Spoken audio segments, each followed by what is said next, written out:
Okay, so this is 5:31 and it's time for our Leadership Academy. I think I was going to screen share and show you the name of it, but why don't we just have Kinnar introduce himself and begin.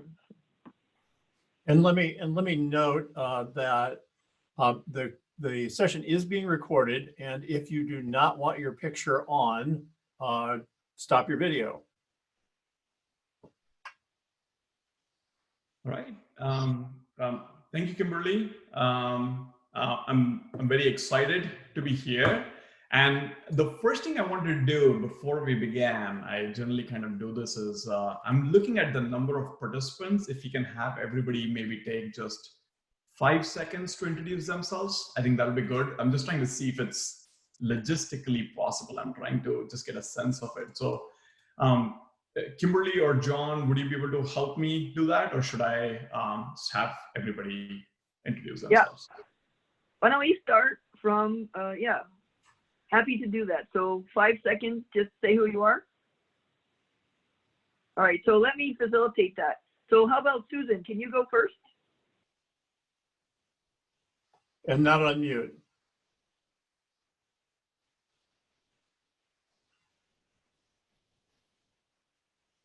Okay. Unmute yourself. Sorry about that. My name is Susan Schwartz, and I am happy to be here. Thank you. How about Nancy? Hi, I'm Nancy Corfey. Great to see everybody.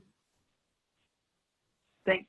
Feel free to say anything about yourself if it's one breath or less. Scott, NASA guy. Unmute yourself. Find the right button. There we go. Well, I'm Scott, the NASA guy. So I'm a project manager at NASA, Space Flight Systems. Awesome. And John with the purple background, who is that? You want to say something? John with the purple background. Is that John with the ice and snow? All right. I'm No, going to it's skip truly John. a purple, it's a purple image. Ah, Oh, so, okay. yeah, purple image.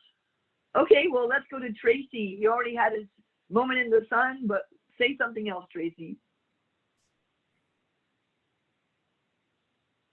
Unmute first and then. Yeah, the space bar wasn't working. Hello, everybody. I'm Tracy. Nice to meet y'all. Great for having me.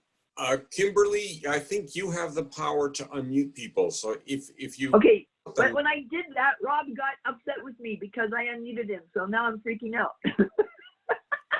But if Okay, you're going I'll to call unmute him you. out, I will if you're going unmute to call you. him out. Oh, no, sorry. All right, I will unmute you one by one. All right. Ron Lichty, you're unmuted. Okay, so this is, hi, I'm Ron Lichty, and I transform chaos to clarity. Author of Managing the Unmanageable. Nice. Belle Walker. Oh, shoot. I'm trying to unmute you and you're trying to unmute yourself. Okay, good. I'm Belle Walker, and I help companies reduce their friction so they can operate more effectively. Nice, thank you. John Van Heteren, Iceberg Man. Hi, I'm one of the co-organizers of SVELC. When we meet at Varian facilities, I'm the guy basically making sure we got a room to sit in. And when I'm not doing that, I'm also director of applied research at Varian Medical. And we appreciate John has been hosting us for years at Varian in their cafeteria and also pushing carts full of food into that room to make sure we have something to eat. Thank you, John. Okay. Nirat, I'm trying to unmute you, but I can't. Okay, Nirat, software engineering leader. And Nirat is the guy who posts all of the meetup information onto the meetup for all of the events and sends out the charming, kind, and useful messages that tell us what's going to happen at each meeting. Thank you, Nirat. Thank you. So if I make a mistake, please don't be mad at me. We require at least 3 mistakes a day. We're innovators. Now we have Rob. Okay, Rob, I'm going to try to unmute you by myself. No, I can't do it. You have to do it. because you're an organizer, I guess. Well, that's all right. I pressed my space bar now, so I'm unmuted. I'm Rob Vieira. I'm, as mentioned, one of the co-hosts here. I'm a public speaker and consultant on leadership and critical thinking. Yay, thank you. John Harrison, how about you? Yeah, hi. It honestly is natural light here, so it's not super dark. I'm not lingering in the dark here, but yeah, I'm a software developer, occasional attendee. Great to see you folks, either online or in person. So, thank you for being with us tonight. And then we have Denny Brown. I don't know why I can't seem to unmute certain people. So Denny, try to unmute yourself. There we go. I'm Denny Brown, expert support. We do technical communication for people like Google and Apple, and mainly developer to developer sort of software docs. Oh, interesting. Maybe there's some connection to Bell Walker's request earlier. I'm not sure. And Yash, you get another chance, and I can't seem to unmute you. I don't know why. I have no ability to unmute certain people. That's okay. I got it. Hi, this is Yashesh Shroff, and I'm a strat planner for AI products at Intel. Ah, nice. Thank you. Andrew, first. I can't unmute you either. I've probably been demoted because of my behavior already. Yeah, it gave me the option to unmute on my screen or to confirm it. Nice to meet you. Ah. I'm Andrew First. I'm one of the co-founders at Leanplum, and I actually work with Kinnar, the speaker. Oh, great. Thanks for your support tonight. All right. And we have Ricardo Sanchez. Hi, everybody. I'm a technical leader at Broadcom. I have joined this meetup like a year ago, and this is my very first attending of this meeting. Oh, well, you sure picked a great month to attend, huh? Yes. Welcome, Ricardo. And now free of various commute traffic issues. That's why we were kind of wondering. We hope to see you in the person. Yeah, the irony is this is the one day that we've had where you could have commuted there in a heck of a hurry today because traffic's light. Yeah. And the other irony of today is we always planned this to be a virtual speaker, and it just happened by pure luck that Stephen McConnell talking tonight virtually happens to work perfectly for us. Joyce Santos, would you like to say anything? Yes, hi. I was trying to start my video, it's not working. Yeah, thanks for getting this meeting online so people can still meet. You know, a lot of meetups have canceled instead of trying to do online meetings. Well, we are engineers. Yeah. Thank you. Keep working on that video, Joy. Yep. Okay, how about Scott with no picture showing? No? Oh, that's you That's again. me. I already went. Okay, you moved. All right. Okay, Hong. I see Hong. Yes, I am on. Yes, thank you everyone for giving me this chance to practice really badly how to be on Zoom. So I'm a project manager and Scrum and Agile coach, and I've been bringing technology from Southeast Asia to the market in the US, especially through partners. And I've been learning this Zoom thing, and I'm learning that my Mac is too old and doesn't have the processor needed to put the background on correctly.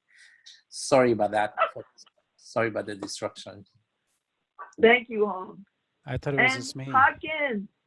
Oh my gosh, Hawkins, there you are. I miss you, buddy. Why don't Hey you say guys, something? nice to be here today. It's fun to be able to do this remotely. It's pretty cool that we, like you were saying, Kimberly, got a remote speaker and then boom, that worked out. I mean, I'd use the word well. I don't know if you can describe coronavirus as working out well, but hey, it's got us this time. So Nice. There's treasure in every tragedy, buddy, and our job as leaders is to find out what's possible. Thank you. All right, who else? Who has not? Reza, you're there? Yes, yes, I am. Yeah. Do you hear me? Yes. Okay, okay. I am Reza. I am one of the regular attendees, a scientist and engineer. Used to do physics. Now I am into software and AI. And where's your video, Reza? If you're a physicist, you should be able to get that working. Okay, is it working now? Well, there you are, just like I remember you. Okay. All right, thank you. All right, now Ed. I see Ed, but I don't see any picture. If you want to say something, please do speak up. Hi, this is Ed Cheng. I'm glad to be here at doing the Zoom meeting. Thank you. Perry West, how about you, Perry? You and I just talked yesterday. What's Well, going good on evening. today? Yes, Kimberly. It's a delight to be here. I've been consulting for 39 years after having been in management, and I've also been involved with this group since the LSIG days, just enjoying it and getting so much out of it. So it's wonderful to be part of this. All right. And let's see, I'll mute you again. Somebody named Z as in Zorro. Who is that?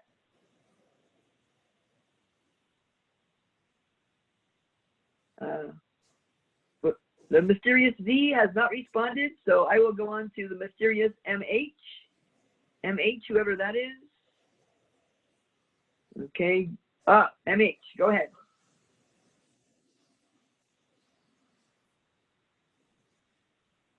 All right. H, your microphone shows it's not muted, but we don't hear you. Yeah, I can't hear you, MH. Type it in the chat. And meanwhile, we'll go on to Eric Eckberg. Eric, I'm asking you to unmute and say anything you'd like to say.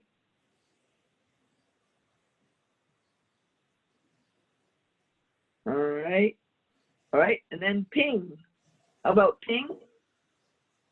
Hi, my name is Ping Ho. I am a staff software engineer. I'm also a Scrum Master on my team, and I'm a first timer here. So I'm excited to hear what you guys are doing. Awesome, welcome. I'll put my email and my phone number in the chat, and feel free to give me a call and get to know me a little better later. Thanks. Ping, okay, thanks. Where are you located? I'm in, my company's located in San Francisco. It's called SS&C Advent. And I'm just wondering if you've ever been hampered by the huge commute to reach Palo Alto, and that's why we haven't seen you before. Yes. All right, so there's, yeah. One of our questions is, should we continue to do Zoom meetings even in the future when we're back on site? That's one of the open questions. So that's why we're curious. Okay, thank you. Great idea. Ping, I commute from San Francisco. We'll have to connect and maybe we can carpool. There you go. Oh, Susan, put your email address in the chat window. I will. Good and point. that offer, that's very kind. Okay, who else we have? Noah Kobayashi. Yeah, hi, can you hear me? Yep. Perfect. I'm Noah. I'm a mechanical engineer and project manager at a urban aerospace startup here in the Silicon Valley. And I'm pretty early on in my career, so hoping to use this as something for future managers. And if I'm ever in the managerial position myself, hoping to use this in there. So thanks for having me, guys. And we specifically called it in the Silicon Valley engineering leadership community, not management, because people don't want to be managed. We like to say manage cows, lead people. There you go. Good to know for later. Okay, how about Zach Savishinsky? Good job. Yes, Savishinsky. Hi, I'm Zach, first time attendee. I'm the VP of Ad Code Engineering at Cafe Media, and I live in New York. Wow. And so how did you find out about this? Our new CTO lives in the Bay Area, and he forwarded this out to some of his direct reports. Ooh. Well, welcome. Thanks for being here. Okay, we did that in just about 15 minutes. And is there anyone else I missed? Okay, well, Kinnar, I'm afraid it's up to you to tantalize us and make the next 45 minutes life-changing. I'll do my best, Kimberly. It's hard to walk in your shoes and then Ron on the call. It's just hard, okay? So let's put it out there. I'll do my best. So thank you, everyone. It's great to meet everybody virtually. I hope everyone's safe and taking care of themselves and their families. I think this is a kind of a very unique crisis that we are facing. And I think, as Kimberly said, this is where leaders actually step in and create an environment and the perspective that's needed for all of us to grow. So I'm going to go ahead and share my screen. My introduction is kind of one of the slides. So I'm going to start that. And let's see, we should be able to cover most of it in the 30-40 minutes. Let me know if all of you guys can see my screen. Okay, I see a thumbs up. All right, perfect. All right, so the first thing I want to start off with is my introduction. Everybody went around the room, so there's some stuff written on there. Obviously, that's kind of from my bio, but there's a story I like to share about me and my association with this group.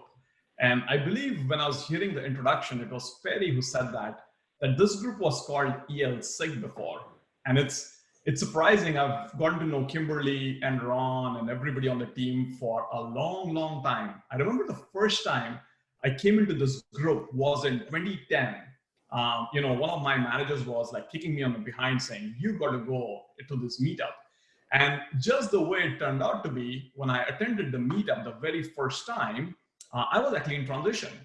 I was at a company, startup for about 10 years, and they decided to move everything to Shanghai. So they gave me an expat package to go there. I very politely declined, and I said, you know what, no thanks, but no thanks. I don't want to go. And then I was in the middle of it, and I said, hey, you know what, I need to go out, go meet other engineering leaders and find out. And the way it turned out in the first SVELC meeting, it was a panel of, I think, four people who were there on the panel. And one of them in 2010 was Earl Everett. He's an agile coach. I know he's moved to Austin. He's also become a dear friend of mine. And I met him there and actually found my job within 2 weeks of meeting him. So this group has a very special, liking to me. It's very close to my heart. So every time when Ron and I have been in touch, and every time he's asked me to do this multiple times. Sorry, Ron, I finally got around to doing this. But that's what I wanted to kind of share a little story that for me, my association goes back almost 10 years. And as time has permitted through my career, I've come here. But I'm presenting to this group for the first time. So I'm very honored and excited. Okay. So let's start. So here's before I jump in, what I'm going to discuss is this is more oriented towards first-time managers. And what I've done is I've taken parts of information, because management leadership can be a much more daunting topic. You start looking at it. I've learned it over so many years by making all the mistakes probably I could, learn from others' mistakes, read a ton of books. So what I've tried to distill this down to is a framework. I think most of us come from a technical background, and something we can associate ourselves with is a framework. When I'm in a certain situation, how should I think about a situation? Rather than giving you a solution to a certain problem, I like to give you a framework in which to operate. So my goal is, in a short amount of time, I would like to give you a framework, and there'll be references where you can go deep dive into it. So that's my whole idea. And there will be bits of information, key information I want to give you along the way. So let's start. The first thing I like to say, every time, for a first-time manager, this has been very hard for me. A manager is not a friend. And the reason I mention that is when you become a first-time manager, there are different journeys everyone takes. Most of the time I've seen in kind of larger corporations is you are generally promoted within, And the way you are promoted within is you're promoted through a set of peers. Most of your other people are your peers. And as peers, the more you work with them, they become your friend. And when you become a boss, this is one of the first things I've seen struggle. I've struggled with it personally too, is am I a boss or am I a friend? And the one thing that you learn very quickly, and hopefully this presentation will shed some more light on it, why you become a boss and you're not a friend, is you have to have some pretty hard conversations along the way. And if you delineate and you keep that boundaries very clear early on, it helps you, but more importantly, it also helps the directs. So in terms of terminology, please note that direct is someone that reports into you. So that's what I mean by direct, okay? So I just want to get this out of the way. And if you guys have more questions, I'm very happy to chat about this later on as well. So I want to get this out. This is my first slide. And this is, I promise you, this is going to be my last slide too. I want to kind of get it out of the way. A manager has two responsibilities, hands down. And they are supposed to exhibit 4 behaviors in order to meet those responsibilities. Now remember, I'm not touching everything under the sun of what a first-time manager should do, but I'm trying to pick important details so you can remember. Remember, this is going to be the framework if you want to follow, or if you choose to follow, right? And the 2 responsibilities are, as a manager, you are responsible for delivering results. And delivering results not by yourself, but you and your team, through your team. And we'll talk about that a little bit more. Second is, it's called retention. And what I mean by retention here, the second responsibility means hiring, coaching, managing, and developing your team. All that is part under retention. So anytime someone asks me about manager, I say, you have 2 responsibilities, R and R. It's not rest and recreation, it's results and retention. So just kind of get that out of the way. So that's that. Now, how do you go about doing it? So think of responsibilities as what, and think about behaviors as how. And the way you go about doing that is knowing your people. You absolutely have to go to know your people. And trust me, I'm going to go through each one of these a little bit more in detail. So you'll have something more you can associate with. Second, you have to communicate about performance. And I'll touch on this. This probably is the hardest thing for a first-time manager, is to communicate about performance. And I'll give you some tips, brief tips, but I'll give you some of the tips on how to communicate about performance. Third job is you always have to ask for more. A good manager will always ask more of their directs and their team. And I'll tell you how to do it in a way which is not offending, but more importantly, it's more productive and constructive to do. And the fourth responsibility or behavior that you have is pushing work down, which is basically delegation. So you have to, in order to scale yourself, you have to be able to push the work down. And when a manager scales themselves, they're actually helping the company and the organization achieve more. Remember that. So a manager has a responsibility to the organization. So it's all in that context. Okay. So I got this out of the way. So let's get started. I want to jump into each one of them. So brief touch on this. It's important to know how we got here. How did a first-time manager get here? So this has been a pattern now. I've seen it for myself, and I've seen it over and over again, is we take probably the best individual contributor, like an engineer or a technical person, say, they did a fantastic job at this, let's promote them to a manager. If you get them to a manager without the right training or without the right mindset, you probably lose a good engineer and you don't get a good manager. So it's a lose-lose situation. But I just want to get it out there saying that's what you see. I already touched on how the relationship between your peers change. You think that, oh, I was a part of this group, everybody's a friend, and now they all report to me, so they'll just listen to me just like they listened to me before. Does not happen, just breaking the suspense. Not trying to keep any suspense here, but it's not going to happen. And the other thing I've also seen, I've done it, by the way, each one of these things, I have made this mistake, so don't worry if you think you're doing it. They think that they have made it and they start celebrating. And by the way, this rubs off in an incorrect way, multiple ways. One, to yourself, because you are just not ready to take on that role. And the second is the team misinterprets you celebrating because they think it's like, wow, why is he celebrating? They don't have any context around it. So you want to be careful about that. Now, the other thing I wanted to kind of touch on is what really is going on in the head of the first-time manager. Again, some of these mistakes I've made, some I've learned from seeing other first-time managers. They accept the fact intellectually. They understand, yeah, if I'm a manager, I got to manage people, I got to get work done from others. But psychologically, they always think, but I can do the work better than them. That's the first thought that crosses the mind. I've done this mistake probably 100 times before I learned the lesson myself, right? So don't beat yourself up, but know that it's good to be aware how they spend the time. I've also seen some first-time managers not spend enough time with the team. They think like, why should I spend time with the team? I can get the job done. I will tell them what to do, and I'll just maybe disappear, come back in 3 months, and probably everything will be done, right? What's there to manage the team? They even manage by exception. Because they don't know the right principles of management, they don't understand why each one of the steps is important, they just manage by exception, which is, oh, someone didn't tell me they have any problems. If they don't have any problems, it means everything should be fine, right? By default, everything is fine. Only when there's a problem, I'll jump in and I'll save the world. I'll make sure my team's fine at that time. Managing by exception only takes you so far. So that's also another one of the not right behaviors. And then also I've seen a little bit of an internal struggle. I think that the managers could potentially get defensive. You know, when it comes to hiring, getting like someone better than you, they get a little bit defensive because they think they are better than everyone else. Whereas a good manager, eventually you learn saying, I want to get somebody who's way better than me so they can do the job better. But then there's an internal struggle that you kind of go through, which is me versus them or me first.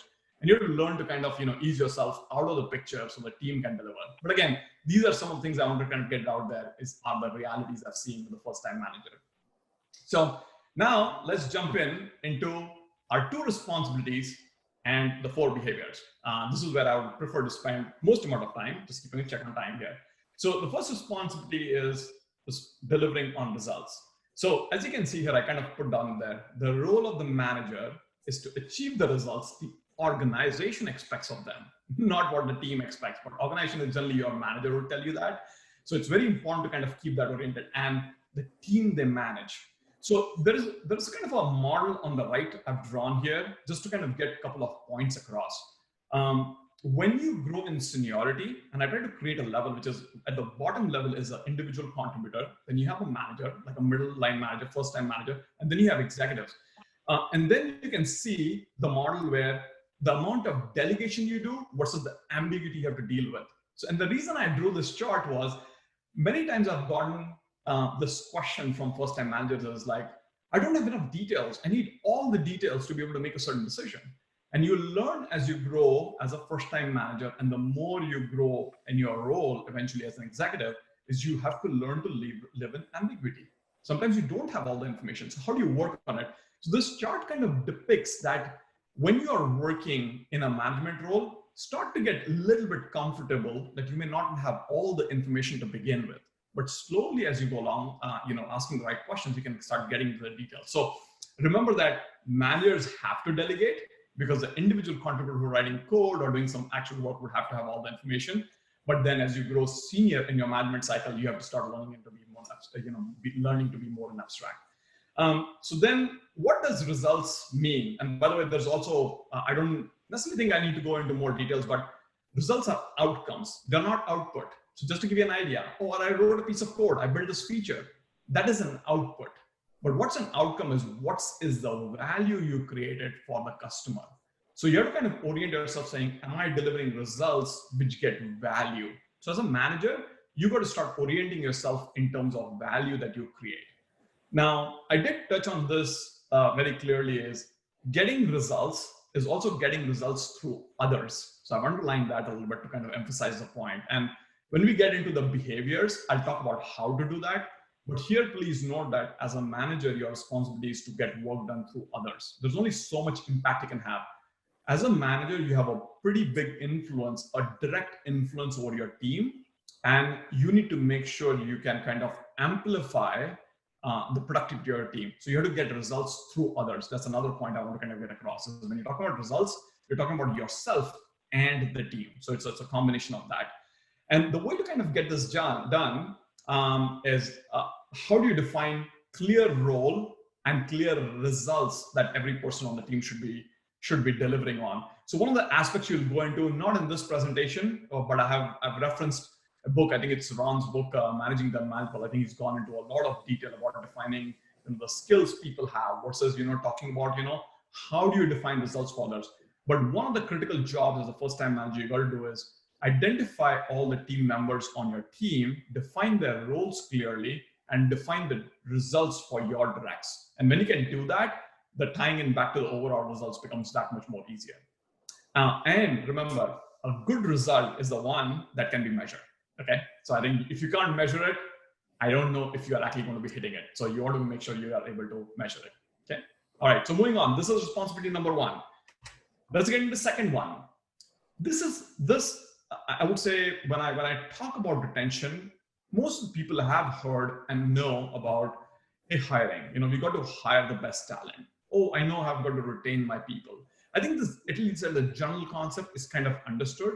What I want to get into, and there are like a couple of key points I want to make here, is please note that the organization puts in a lot of effort in hiring good people. There's a lot of effort put in hiring cost, developing the employees, and just the kind of effort we take into getting them there, right? So what you want to do every time you get a choice between, do I want to retain somebody and coach them and mentor them versus go outside and hire, you always want to give the employees who are already with you a chance to coach and mentor and develop, because they're already there with you.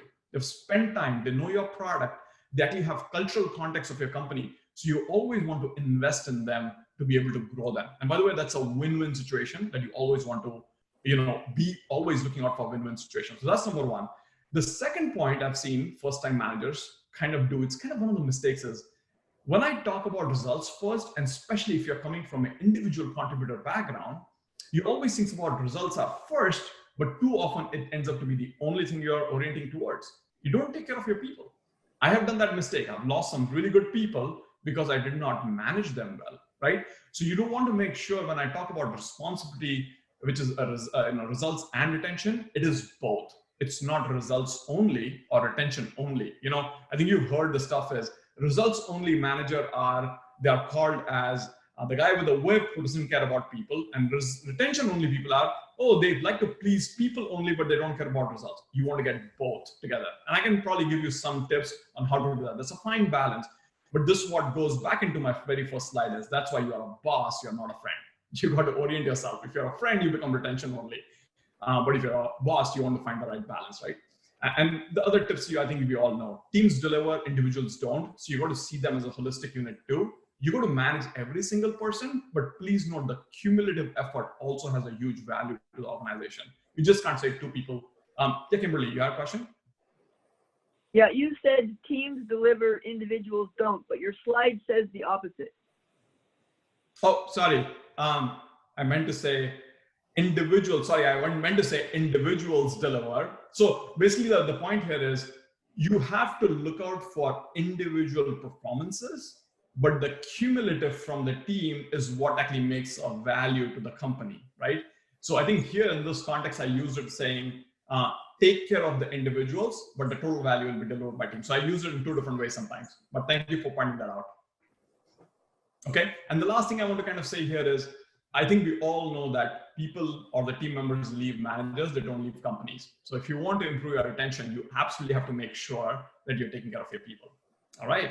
So I want to get you guys do a quick check on time. I think we're doing well. I want to get you two mental models before I jump into the behaviors. So the first model I want to talk about, this may be known as servant leadership. So how this model has changed and how managers have to empower the teams. I want to kind of get this out of the way. So in the more traditional way, we've seen that the management style, like when I passed out of college and when I started working, I was almost told, I used to look up to my manager saying, tell me what I need to do next. And they would come down and tell me. It was a very tight control. It was felt like almost authoritarian, right? Information was on need to know basis. I was told what to do and that's all I would do. And I didn't feel as creative, but it was very hard. I was just passed out of college. I was like, okay, I'll just follow what they're saying. But the model, and I call it the information age model, I think in the internet age, if you may, the world has changed. I truly believe innovation and creativity can come from any person on your team.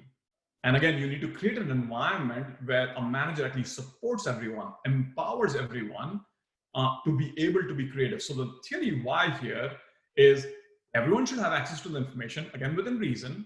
HR and some other information are supposed to be kept, siloed for a certain reason. But when it comes to doing the work, the information has to be shared. The manager has to empower. this is what is the notion of a servant leadership. And you guys can read up more on online and everything, but it's a very good model, something that I try to personally practice as you go to empower the teams. So that's one mental model I wanted to get it out of the way so you guys know. The second mental model when I first read or heard about this, it was very informative for me. So I hope it helps you guys. There are 3 types of power, and I want to kind of list it out. So I'm going to kind of go over them. So one is what we call is the role power. So what is a role power? Role power is the ability to get things done from the responsibility that has been granted by an organization. So today at Leanplum, I know Andrew and I work together, and Andrew is the chief technologist and co-founder. I'm the VP of product development. I didn't come up with the title. The organization gave it to me. When I interviewed with them, they said, hey, it looks like you are a good fit for this role. So we will grant you that. Now, just to kind of role play this out really quick is, I'm working with Andrew and I'm working with my team. I could go tell the team saying, hey guys, I heard everyone's opinion, but I'm the VP and I'm going to veto this. And I'm going to say, do it this way or not do it that way. People will listen to me, no doubt about it. But remember, my influence is very limited. By the way, these are some numbers which have been done. It's only 15% effective. So you've got to be very careful how often you use it. And when you use it, make sure you are absolutely certain you're using it for all good reasons.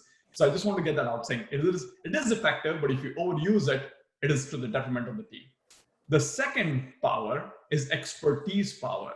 Something we've seen in our software companies or knowledge worker companies is there are some people who have great knowledge, and maybe Andrew, if you don't mind, I'll call you out again. But Andrew's the co-founder of Leanplum. He basically knows just about every single thing we've written in Leanplum from day one. He's been there since day one, and he has a certain amount of power because he knows that stuff. But remember, it's also very important here. I've listed out is ability to accomplish things because others trust in your knowledge, not you say you have good knowledge, because others are trusting, saying yes, this person knows it. And that also has some level of effectivity. I call it about 10% effectivity. The most effective power is actually a relationship power. Is when you build good, strong professional relationships, that's when you can persuade others or work with others in a way where the trust level really, really goes up. And if you look at the percent differences, this is not even in the same category. I think it's a category by itself.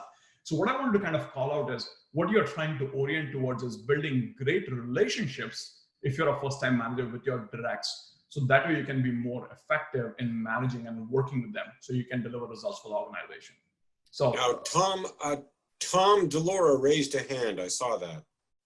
Yeah, yeah. Can you hear me? Yeah. Yes. Okay. Yeah, I love this chart, and I believe here, but it's very funny because I found out, especially across organizations, the relationship power has a lot of strength based on that. However, I found out when it comes to my immediate team, the role power, if you like you said, if you have to tell them we're doing this, you better have a damn good reason. And sometimes the reason may be I can't tell you why. But I think it's very funny, depending on how inside the company, I think the role power, even though it's only 15%, I agree that if you have the role power, you better damn well have a damn excuse for doing something based on what you said. Yeah, and just to kind of expand on that, right?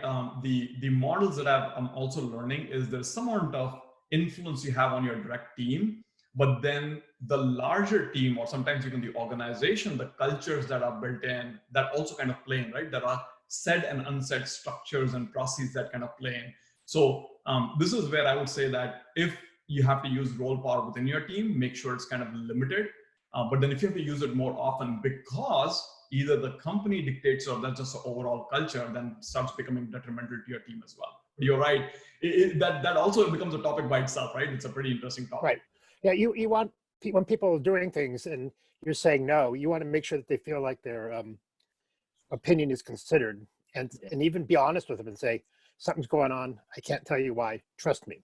Yes. So, and that's kind of a combination of relationship power and role power. That's absolutely correct. Yes. And I've also seen, this is, I think the project Aristotle, I think that Google did about psychological safety of your team members, where everybody should feel that they've been heard and there's going to be no retribution because they have opinions which they differ with managers or senior people. But if you can get that out and then you can kind of blend everyone's opinion and then make the final decision, they feel included. So it's very inclusive culture too. Totally agree. Yeah. Okay, so Oh, may I ask something? This is Hong. Sorry to barge in like this. May I ask also, when you work with outsourcing companies or partners or contractors outside the company, then don't we need to use roll-up power a bit more than with internal folks? Can you comment on that? yes, I can, and I've worked with a lot of distributed teams and contracting teams, if you may.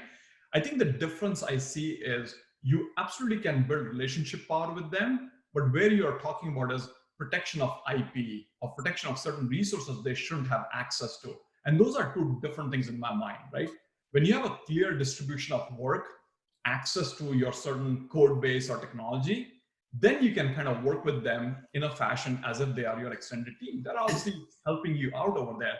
So I think that the way I'm hearing your question, Hong, is really building good, strong relationship, no matter if you're a full-time employee or a part-time or a contracting company, still remains the same. What you want to create a clear distinction is your responsibilities and the stuff you have access to. I think that's a big difference. But otherwise, I would treat them exactly the same. Like, we have contractors who attend our stand-up. We don't differentiate when it comes to work. But yes, if I'm discussing maybe some private company policy that they should have access to, then they would not be on the call. Right, but here, if you don't mind me butting in too, Hong, I'd like to just relate one internal saying within Varian. Varian has engineering sites in about 12 places around the world. If I'm going to ask some other engineer who doesn't report to me or my division, he's a totally different division, I'm going to ask that person to do a thing for me, my chances are far better if I know that person well enough that I even know the name of the sports team that their son plays on. Now, if I have that kind of a relationship with that person, that I know him or her that well, that I even know what their children are doing, that's the kind of relationship that they'll probably do what I ask them, even though they don't report to me, even though anything else. It's just a sad fact which we've learned at Varian. Yes, understood. And thank you very much. That's all the answers are very helpful. What I meant was this, right? The external company, the company, right? They sort of know in their mind that we, for whatever reason, business goes down, whatever reason, we can cut them loose anytime. It's not completely any time, but we can cut them loose. Whereas the people inside, we can treat them well enough so that they feel they are inside, right? And because folks who are on the outside and they feel that way, I found that they just do what they promise, and they don't really jump in completely in the agile kind of way. They try to protect their position, right? That is, okay, we promise we deliver this, so here it is. And this is Susan. Can I jump in just a bit? Because I understand what you're saying, and the key word what thought to me was they want to protect their position. And I understand that, but if you've gotten to know them and you've built that trust, then the chances are greater that they'll do that favor for you. Also, I've had the experience where they trusted me and there was a super serious problem that they didn't want to make public, but they trusted me enough to share it with them. And then I was able to work with that person to reach a solution. And at the end of the day, he became a hero. And, so, it's all situational, but I totally agree with John that if you take the time and know the sports team their child plays for or something else, that trust is going to help you out when things get tough. I want to add, this is Ron, I want to add that there is absolutely a cultural, contextual aspect to this. Yes. That if people are used to taking orders,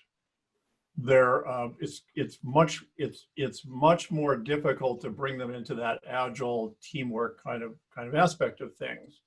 At the same time, I totally agree with John and Susan that you're more likely to get what you're looking for having built relationships with people. I want to add a rule of thumb around this that for new managers, for all of us, regardless of the level of management, build relationships before you need them. Right. It's a wonderful rule of thumb to build. You may think you'll never need a relationship with legal.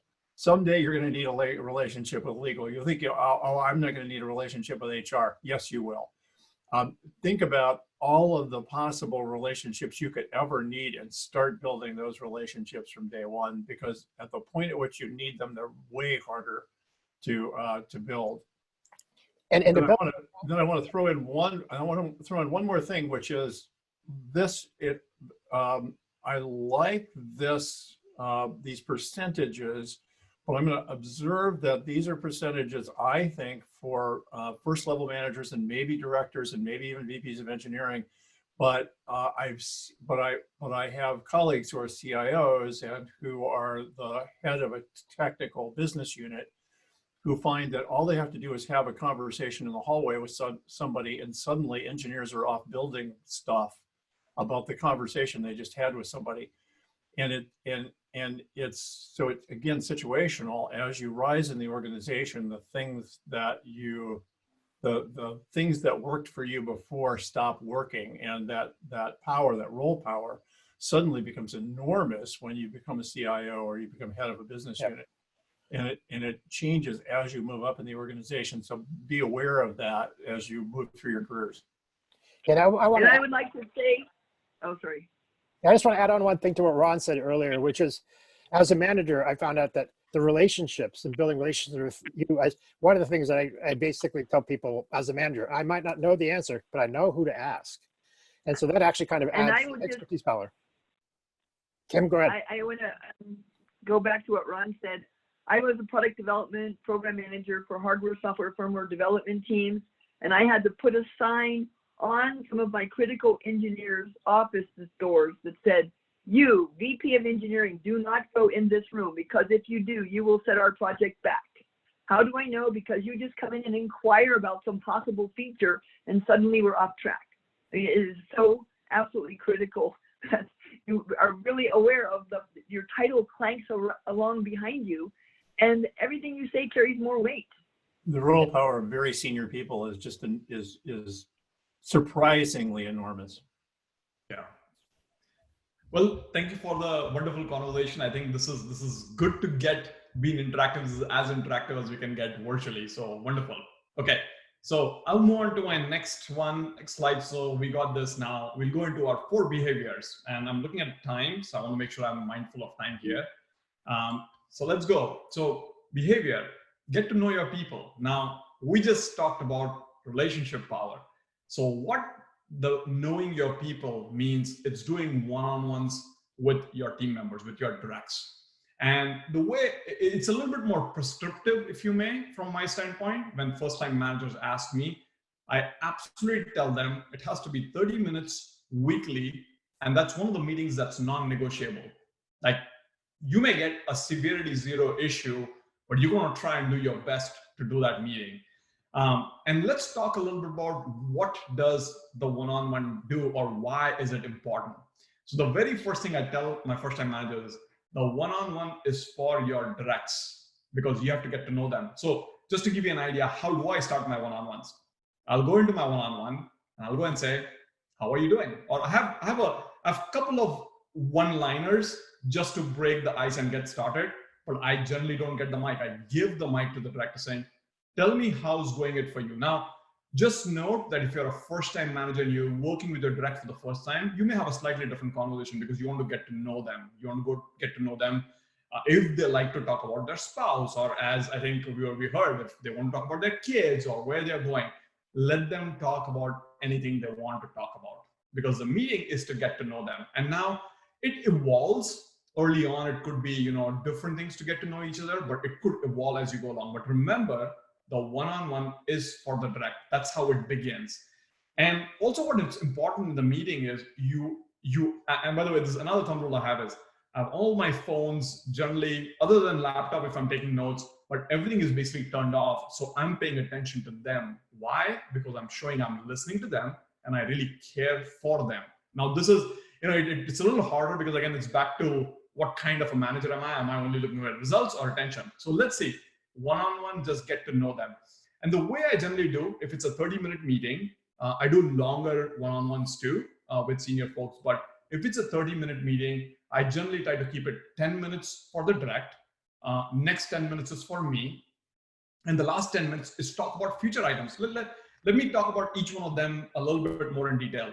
So the first 10 minutes is to get your direct to start talking.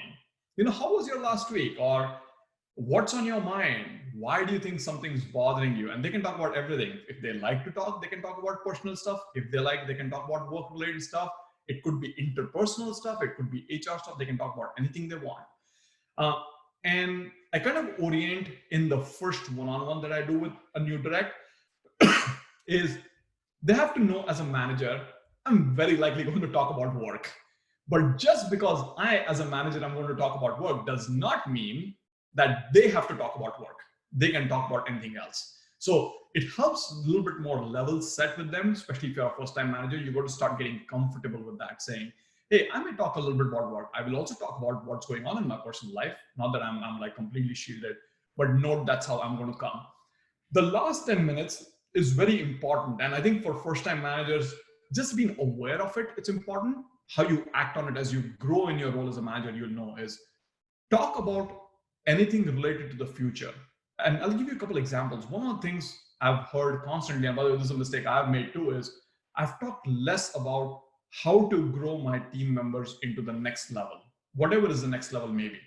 So these 10 minutes are actually a placeholder to start talking about what's next. It could be a tough project that they want to make sure that they learn more about it. It could be a new customer facing issue that they don't have visibility, but they are very keenly interested in helping out. And you can kind of start talking about that. It could be, hey, I'm a software engineer one, I want to become a software engineer two, maybe in a year down the line. Can we chat about it? This placeholder every week continues to remind the manager and the direct saying, I care for you and I'm helping you every week to grow to the next level. It's not every 6 months or every year. When we get to the performance review, that's when we're going to talk about what do you want to do next. We talk about it every week.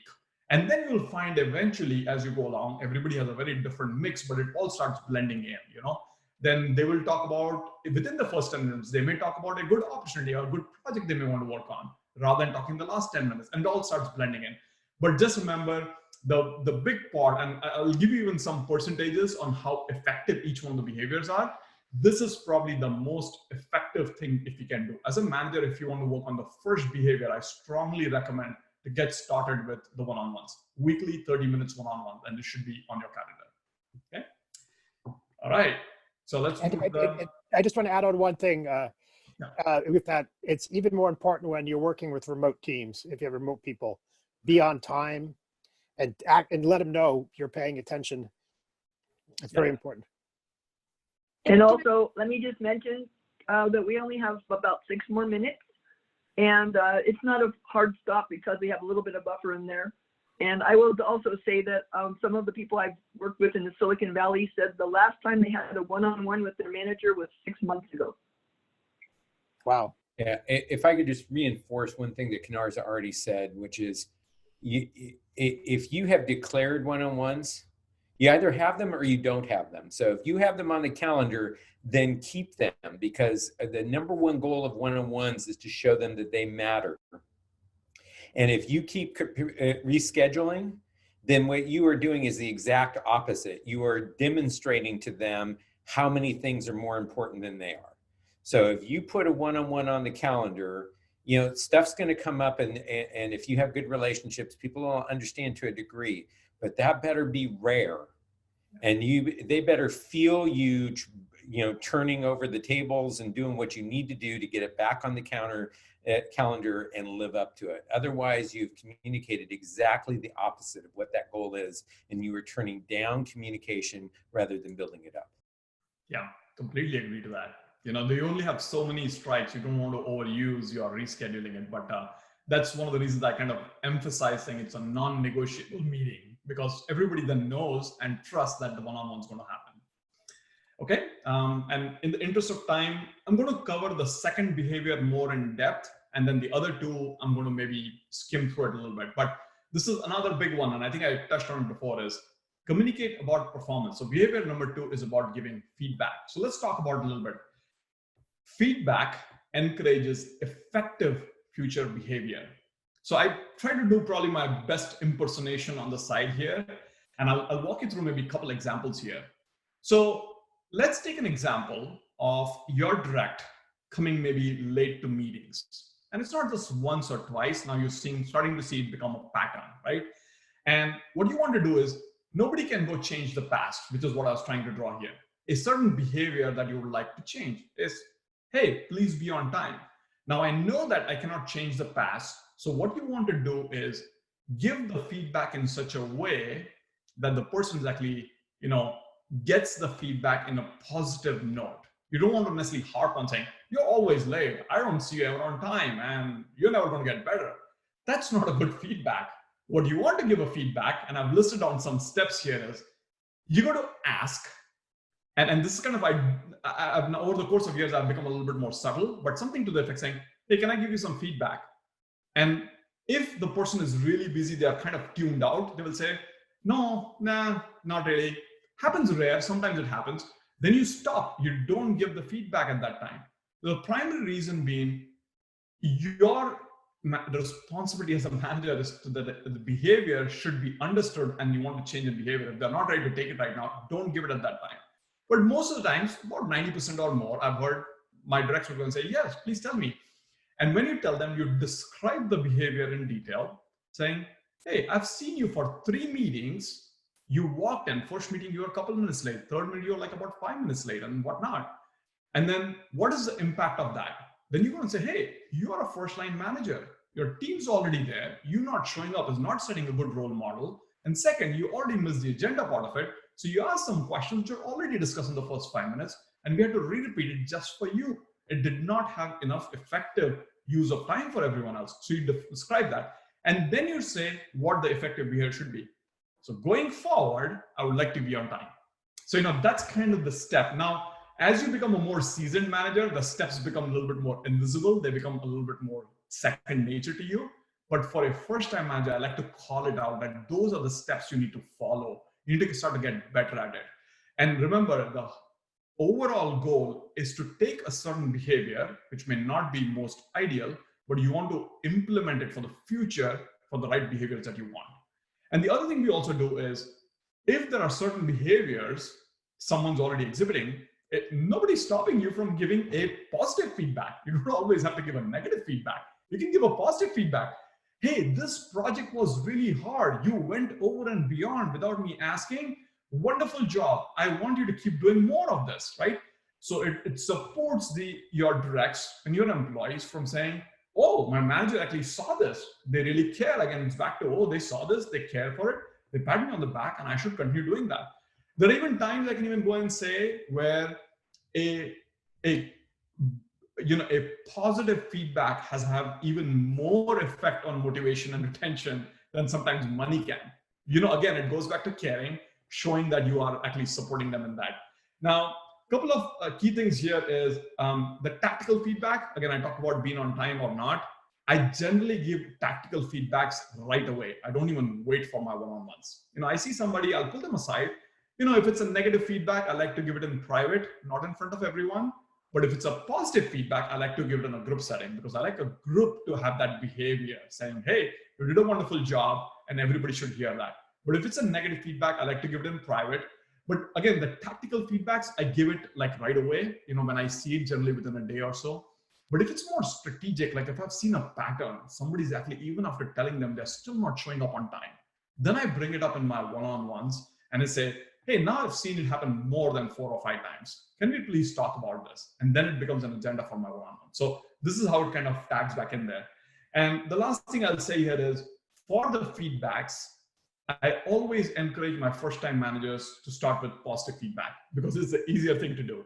It kind of gets you in. It gets your direct to start accepting feedback. And it gets your manager a little bit oriented to this process by saying, oh, that's an easy thing. Okay, I can give positive feedback and they won't necessarily react to me and I don't know what to do if they react.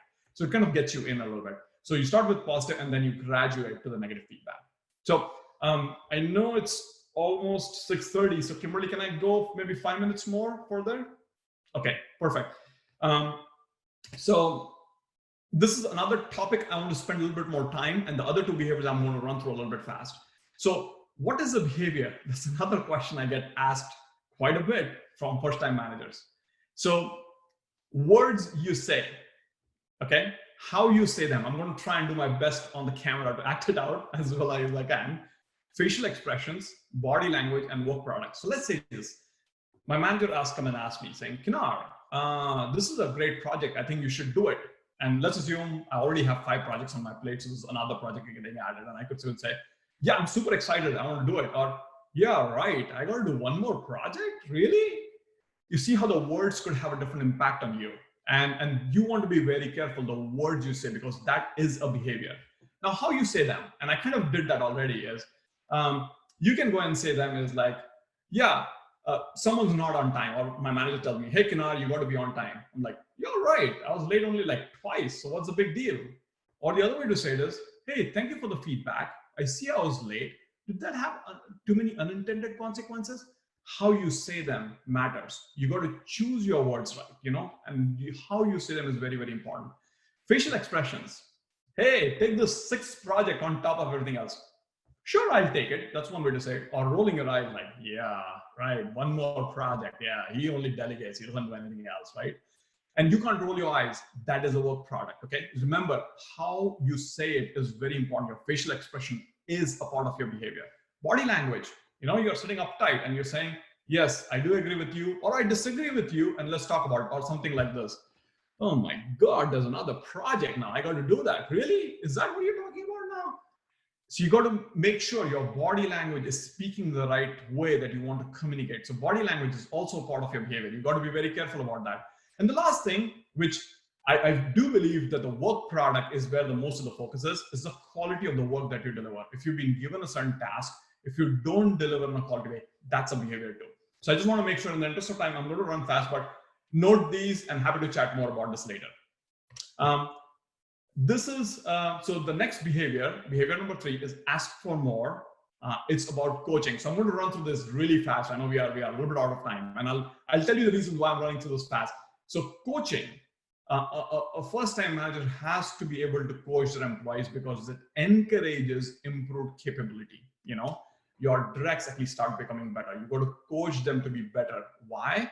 Because it improves, it is a self-improvement exercise. The more productive they become, the better it is for you, for your direct, and the organization. So you have to kind of work on it. And I've listed out some steps here. There is a certain way to approach this. When you're doing coaching, you got to ask, what is the goal of this coaching? What are some of the resources I can use to brainstorm? How do you plan the next deliverables, and how do you act and report on it, right? So there's certain steps. As I said, I'm skimming through this a little bit fast, but here's a quick way to get started. This is the cheat sheet at the bottom, the curiosity part, right? Ask your direct, what do they think when it comes to a certain problem? Rather than you giving it, ask them, what do they feel? Because you got to get them into this mode of starting to think like you do.